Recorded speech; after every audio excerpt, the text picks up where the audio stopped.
बिहार विधानसभा 2025 का चुनावी माहौल गर्म होने लगा है। गया जिले के बाराचट्टी विधानसभा के लोकप्रिय विधायिका ज्योति देवी मांझी से चुनावी स्थिति पर चर्चा किया गया। उन्होंने अपने द्वारा किए गए महत्वपूर्ण कार्यों को बताया, जिसमें वर्षों से कोशिला और लाड़ू गांव का निरंजना नदी पर पुल शामिल है, जो स्थानीय नागरिकों को यह एक अविश्वसनीय सपना था, जो अब स्थानीय विधायिका ज्योति मांझी के प्रयास से सफल हुआ, जिसका टेंडर भी बहुत जल्द होने वाला है, जिसे सुनकर आम जनता में खुशी की लहर दौड़ चुकी है, जिसका प्रभाव भी चुनाव में पड़ना लाजमी है। वैसे तो जिले में गरीबी और बुनियादी सुविधाओं की कमी एक बड़ा मुद्दा रहा है, जिसमें बाराचट्टी भी शामिल है। चुनाव में स्थानीय स्तर पर उम्मीदवार की स्वीकार्यता और उसकी ज़मीनी पकड़ निर्णायक होगी। अगर महागठबंधन या एनडीए में दरार पड़ती है तो इसका सीधा असर वोटों के बंटवारों पर भी पड़ेगा।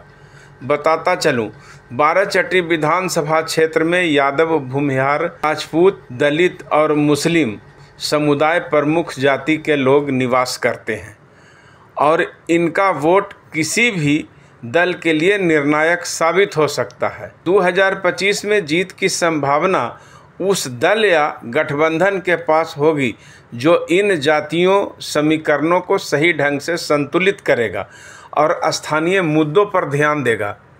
वर्तमान में आरजेडी महागठबंधन को यादव और मुस्लिम वोटों के कारण हल्की बढ़त दिखती है, लेकिन एनडीए भी भूमिहार, राजपूत, बनिया, ब्राह्मण के अलावा अति पिछड़ा के समर्थन को लेकर मजबूत चुनौती पेश कर सकता है।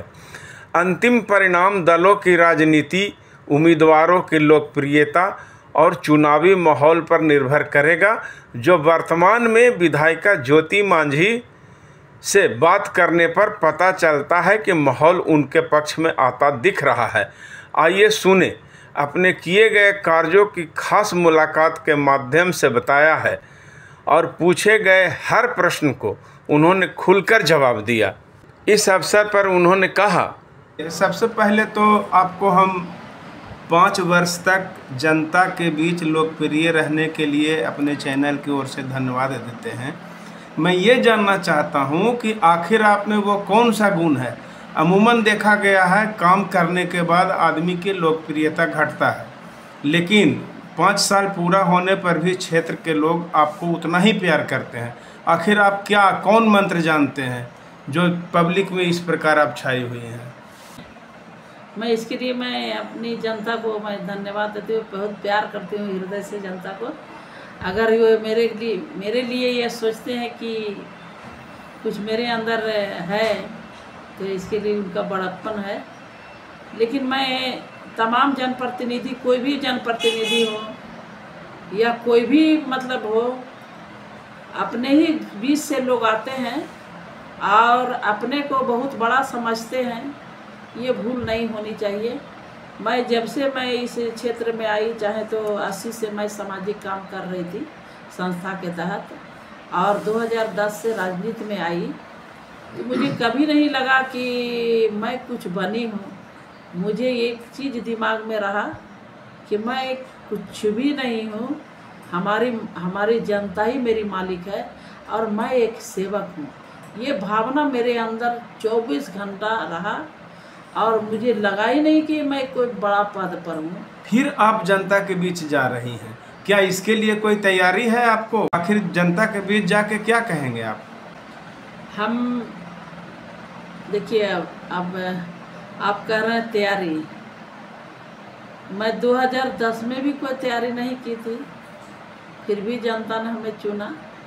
2020 में भी कोई तैयारी नहीं की, उस समय भी जनता चुना। और 2025 में भी मैं कोई तैयारी नहीं की, क्योंकि इसलिए भी मैं तैयारी नहीं की कि मुझे तैयारी के लिए जनता नहीं चुनी है, मुझे एक सेवक के रूप में सेवा करने के लिए चुनी है। हमने निरंतर उनकी सेवा की है और विधायक रहूं अथवा ना रहूं, मेरा नेचर ही बन गया है सेवा, मेरा आचरण ही सेवा है। इसलिए मैं उनके सेवा में हर समय तत्पर रहूँगी। दूसरी बात है कि उनके बीच क्या कहेंगे, हम तो यही कहेंगे कि 5 साल नहीं 10 साल आपने एक सेवक के रूप में हमें मौका दिया, इसके लिए बधाई देती हूँ। अरे उसको कहते हैं जो बहुत सारे धन अर्जित कर लिए हों, बहुत सारे लोग अर्जित कर लिए हैं, कुछ लालच लोग दे करके कुछ टुकड़ी वहाँ तैयार कर लिया, कुछ टुकड़ी वहाँ तैयार कर लिया कि जब जरूरत पड़े लड़े भिड़े के तो हमारे लिए तैयार रहना। ऐसा हमने कभी छल प्रपंच नहीं किया और न किसी प्रकार का कोई तैयारी किया। बस तैयारी यही किया कि हमने दिल से आपकी सेवा किया। अब तैयारी हमारी जनता मालिकों की है कि वो कैसा नेतृत्व करता चुनते हैं, वो कैसा सेवक चुनते हैं। अब तैयारी उन्हें करनी है, हमें सिर्फ सेवक के रूप में देखिए और सेवक के रूप में पुनः अगर मौका देगी तो फिर उससे बेहतर सेवा करना। मैडम, ये अभी महागठबंधन जो है बिहार में वोटर लिस्ट जो पुनरीक्षण हो रहा है उसको लेकर के मतलब कि बड़ी आंदोलन की तैयारी में और एक सियासत को गर्म करने में, हवा देने में लगे हुए हैं। वोटर लिस्ट की जहाँ तक बात हुई तो उसमें मैं कहना चाहती हूँ कि वास्तव में वोटर लिस्ट में गड़बड़ियाँ हुई है। पूर्व में जो भी वोटर लिस्ट लोग बनाए हैं, महादलितों को ज़्यादा टारगेट करके वोटर लिस्ट में गड़बड़ी किया गया है। और गड़बड़ी इस तरह से किया गया है कि मान लीजिए कि पति का वोटर लिस्ट में बोधगया में है तो पत्नी को कर दिया मोचारी साजिश के तहत। ये केवल महादलितों के साथ ही हो रहा है। तो कर दिया इस बूथ पर, पत्नी को कर दिया उस बूथ। मेरे खुद का बूथ है, फतेहपुर प्रखंड का जो बूथ है, महादलितों का 8 किलोमीटर दूर कर दिया। जो टहलते रहता है, अपना खोजते रहता है बूथ कहाँ है और अंततः वोट नहीं दे पाता है। तो अगर सुधार हो रही है तो सरकार का ये बड़प्पन है और अच्छा काम कर रही है। उन गरीबों के लिए हो रहा है जो लोग इस तरह के समस्याओं से जूझ रहे हैं, जो वोट नहीं दे पा रहे हैं दूरी के कारण और किन्हीं के दबाव के कारण। तो ये साजिश के तहत महादलितों को जो छेड़छाड़ वोट में लोग करते हैं उसका सुधार अगर सरकार कर रही है तो काबिल तारीफ है, उनको सरकार को तारीफ होनी चाहिए। दूसरा, हम सरकार के अंग हैं तो अपनी ही सरकार से ये विनम्र विनती भी करना चाहते हैं कि आप ये तो ज़रूर करें, इतना भी ज़रूर कर दें कि जो लोग बाहर हैं, जब हमारे सेना के जवान सीमा पर हैं तो वहाँ वोट दे सकते हैं, वहाँ से आपकी सरकार के लिए वोट गिरा सकते हैं। तो जो पलायन कर रहे हैं मजदूर, जो बाहर में ईंट भट्टों पर है या कोई कंपनी में है, किसी कारणवश वो वोट नहीं डालने आ रहे हैं, तो उनके लिए भी कोई सरल सुविधा उपलब्ध कराया जाए ताकि अपने मनपसंद के उम्मीदवार को वहाँ से वोटिंग। तो क्या लगता है कि जिस प्रकार से विकास होना चाहिए क्षेत्र में उसमें हुआ है या फिर और कुछ अभी बाकी है? हमको लग रहा है कि माननीय श्री नीतीश कुमार जी जब से, हमारे मुख्यमंत्री जी जब से बिहार में आए हैं, उसके पहले जो विकास आपने देखा होगा और अभी का जो विकास आप देख रहे हैं तो ये ज़मीन आसमान का अंतर है, ज़मीन आसमान का अंतर है। अब एनडीए गठबंधन की सरकार में भी लोग कहे कि विकास नहीं हुआ है तो बहुत ही मतलब ये कहेंगे कि तज्जुब की बात होगी, क्योंकि बहुत विकास हुआ, हर वर्ग में विकास हुआ, हर लोगों तक, हर घर तक सरकार की योजना पहुंची है। चाहे रोड के माध्यम से होगा, चाहे तो राशन के माध्यम से हो गया, चाहे बिजली के माध्यम से हो गया। कोई भी ऐसा व्यक्ति नहीं है जो कह सकता है कि मेरा योजना सरकार का मेरे यहाँ नहीं है। तो सबसे पहले जो कोसला और लाड़ू के बीच में जो पुल बन रहा है उसके बारे में जरा बताइए। और मैं धन्यवाद इसलिए भी देना चाहती हूँ कि लाड़ू कोसला पुल जो बरसों से लंबित था और आज़ादी के बाद से लोग मांग करते आ रहे थे, जो प्रत्येक वर्ष लोग के काल के गाल में समा जाते थे वर्षा के कारण, तो काफ़ी परेशानी हो रही थी।